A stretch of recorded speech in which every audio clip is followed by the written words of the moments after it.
জাতীয় নারী ফুটবল দলের সাফ অঞ্চলের শ্রেষ্ঠত্ব নিরঙ্কুশ হল সাফ অনূর্ধ্ব ২০ নারী ফুটবলে অপরাজিত চ্যাম্পিয়ন হয়ে। সেপ্টেম্বরে কাঠমান্ডুতে নেপালকে হারিয়ে সাফ চ্যাম্পিয়নশিপ জেতার ৫ মাস পর এবার এলো বয়সভিত্তিক আসরের শ্রেষ্ঠত্ব। সাফের পর এবার লাল সবুজের প্রতিনিধিরা সাফল্যের ধারাবাহিকতা পর্যায়ক্রমে আসিয়ান এবং এশীয় অঞ্চলে বিস্তার করতে চায়। আদিল আহমেদ শানের রিপোর্ট।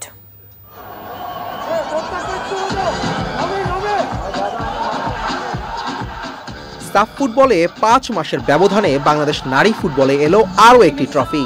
নেপালের কাঠমান্ডু থেকে ঢাকার কমলাপুর সাফ চ্যাম্পিয়নশিপ এবং অনূর্ধ্ব ২০ নারী ফুটবলের সবার উপরে লাল সবুজ।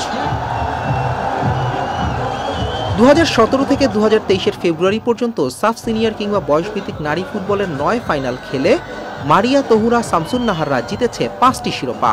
গত ৬ বছরে ঘরের মাঠে ৪বার ফাইনাল খেলে ৩বারই শেষ হাসি হাসে লাল সবুজের মেয়েরা।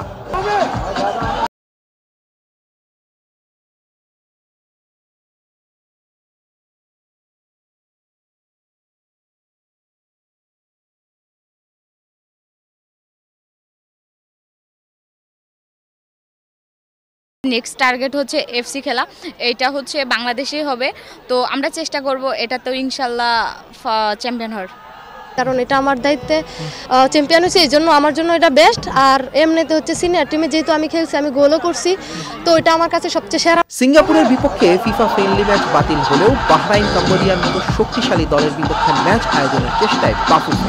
ওইখানে আপনার হলো বাহরাইন, ইউএই, আপনার হলো সিঙ্গাপুরও আছে, তারপর আপনার তাজিকিস্তান আছে, আপনার 6টা দেশের সাথে আলাপ চলতেছে।